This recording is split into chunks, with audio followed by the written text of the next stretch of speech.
So we're changing tack a little bit today. Now we've got Narendran Subramaniam from Circular Seed, who's going to talk about the development of their technologies. And over to you. Hope everyone can hear me loud and clear. I know it's a little bit challenging with the ambience around, but hope you can clear. It's a little bit better now. Okay. I won't look like I'm going into the screen, but I'll try and be a bit more louder. So. First of all, thanks for being here, and we'll start with the acknowledgement to the country, and we want to acknowledge that the Wajak people as being the traditional owners of this land. We are presenting today, and we want to pay our respect to the elders, past and the present. So to start with, what Circular Seed is. So we are a clean technology business. We focus on intricate, challenging waste streams that are difficult to recover, and we work with businesses and guide them and the communities as well in terms of sustainable practices. What we do is we don't just deal with waste, we actually reinvent the waste into a valuable product, and we transform what was once discarded into a valuable resource for tomorrow. So what is our vision of why we're doing this?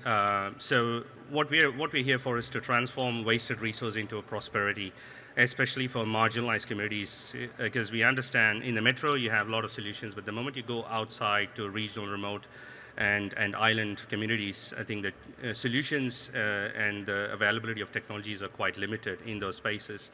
And what we are doing is we are using our technology to empower those disadvantaged regions. And by tackling the waste management challenges in those underserved areas, we will advance in the climate goals, and we bridge the environmental justice and the sustainable development. We pioneer a future where waste catalyzes positive change and collective well-being for the greater community. So we all know that decommissioning has been an emerging market, and it's still in its infancy, but it's got a lot of challenges to navigate through. And even though the majority of the decommissioning is focused around the recovery of steel and concrete, which makes up the most of the white, there is still 20% of the residual waste that is a mix of other things, and plastic is one of them. And we started to focus in that area where the plastic is sort of a smaller portion, but it still has a greater impact in the environment. Not necessarily from an emissions perspective, but from a land space perspective and from a long-term impact of what it'll do to the greater environment if you leave it in the ground for thousands and thousands of years in an open landfill.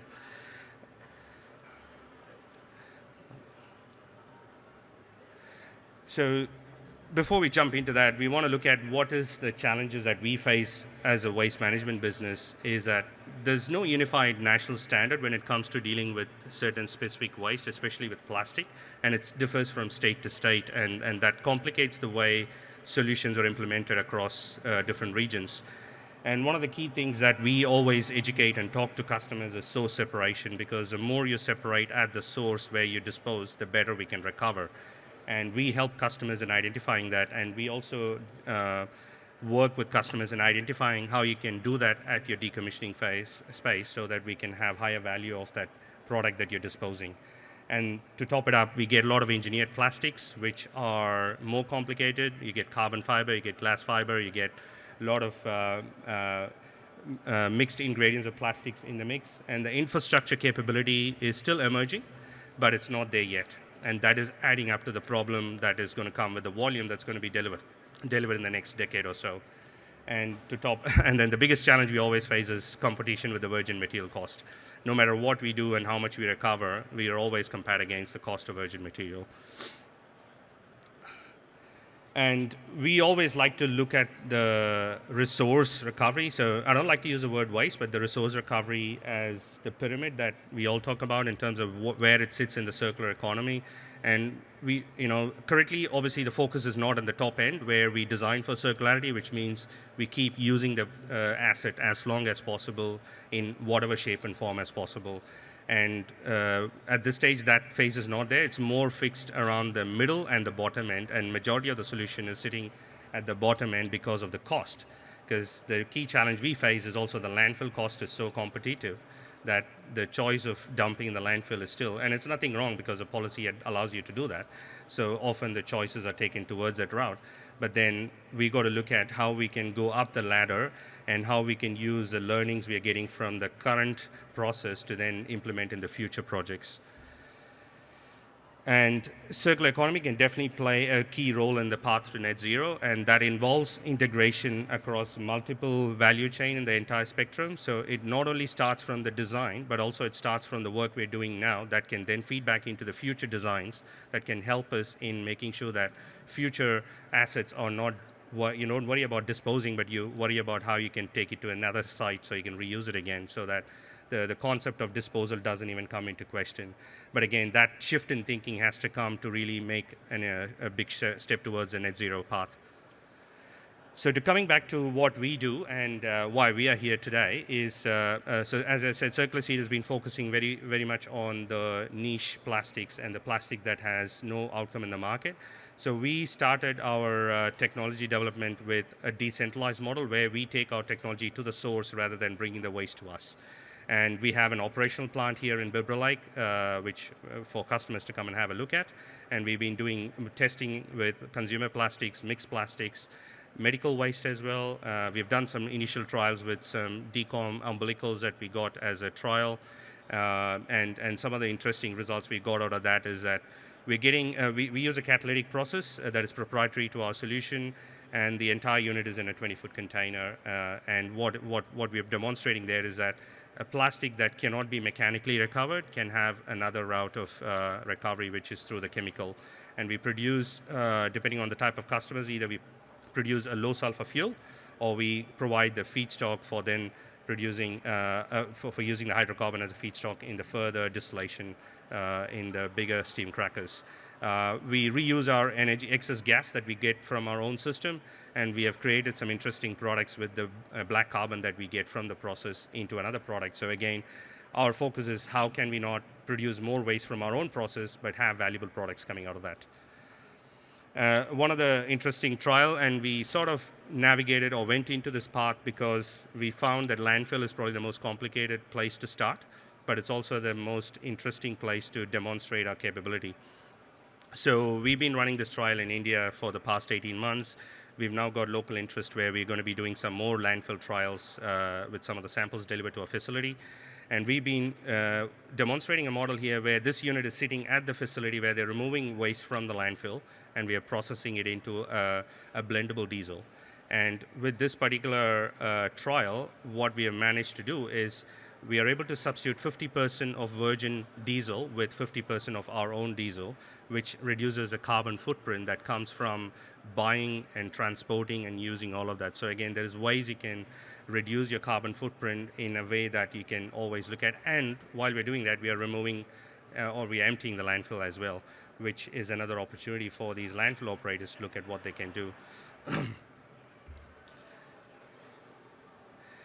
And while we were working on the chemical recycling, we still found that there are plastics in that umbilicals that we found that wouldn't actually find its way down the chemical recycling. So we then ended up doing more research with some of the work we did in the past with mixed plastic into making sustainable bricks.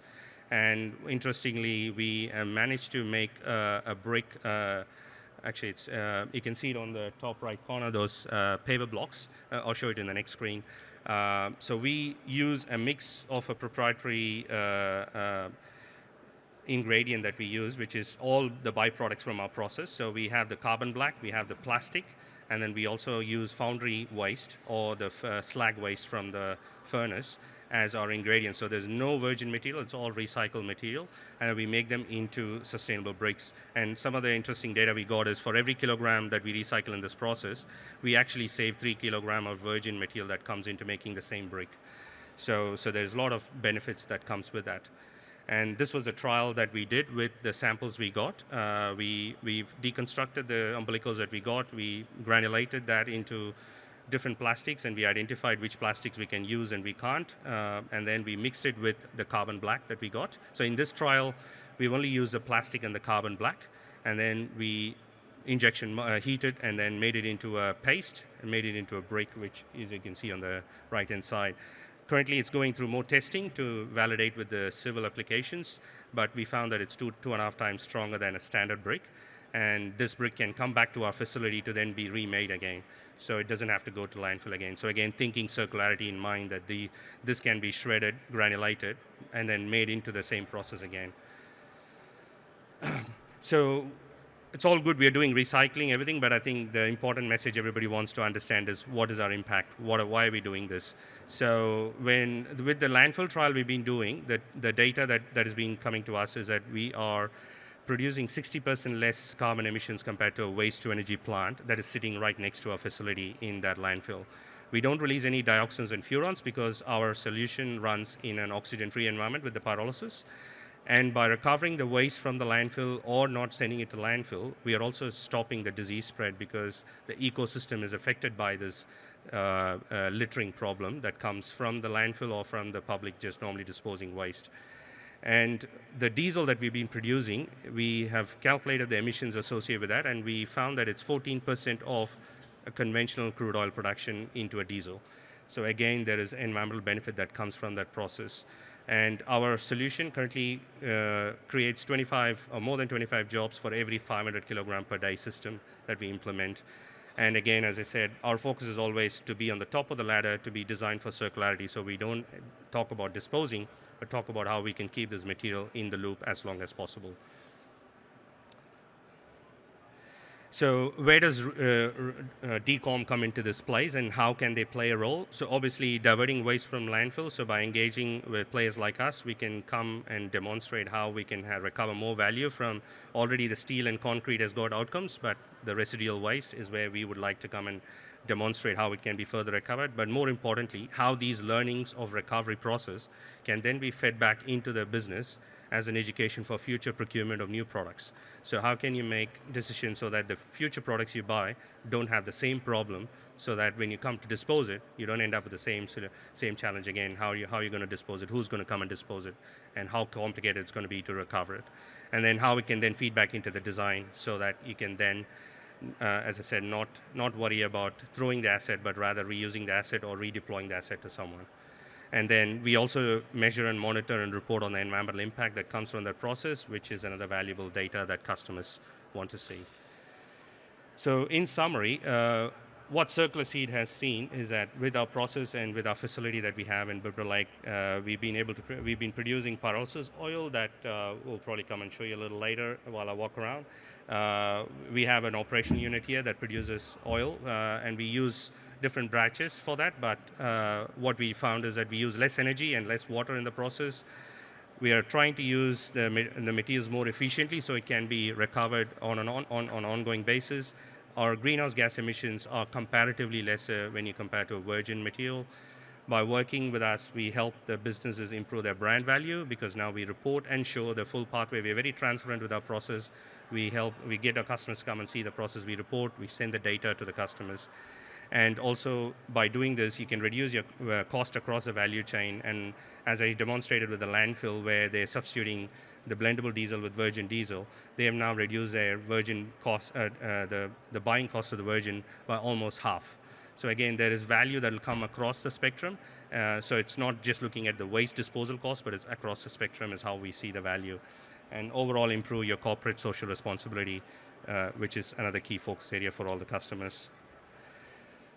So to sum it up, so with our technology and our deep understanding of the environmental science and the technical background that we have, I think Circular Seed is very much committed to helping business turn their waste into an opportunity for growth and sustainability. Thank you. Oh, just one thing. So this was the pot that we made from the plastic and the carbon black that we recovered from the pyrolysis. So again, as I said, we don't dispose anything. I mean, obviously it looks very crude in the sense that it's got all the plastic seen in it, but it's showcasing that we can make products out of that. Thank you. Excellent, thank you. All good? We actually have time for one quick question if anyone has one. Otherwise, we'll let Naren go and you can catch him, or where's he gone? There he is, Ryan, who's the other face on the screen here. Both of those gentlemen will be around most of today, probably tomorrow as well. So yeah, super. Look, I can't see any hands, so there we have a hand. Excellent. Quick question. I worked on plastics and composition of waste plastics. How do you do your feedstock streaming? There will be fire retardant plastics with high levels of lead, etc. How do you do that? Yeah, so with our process, what we normally do is we first get the sample of the type of plastic that we're going to be dealing with, and then we material test it to understand exactly what is in it. And then we do a prototype. We have a small lab type unit that allows us to do a pyrolysis testing of the plastic, and we get to see the temperature at which it breaks down. And obviously our limit is up to 550, we don't go over that. So if we don't go over that, then we start exploring the mechanical route, because the chemical route is not the right way for it. So we do material testing, use the data to then understand whether it can go the mechanical or the chemical route, and then we then further implement the solution. There is still some manual separation process we do at the facility, but we are looking at automating that over a long time as well. But at this stage, it's all manual process where we physically look at what plastic can go which route. So, thank you.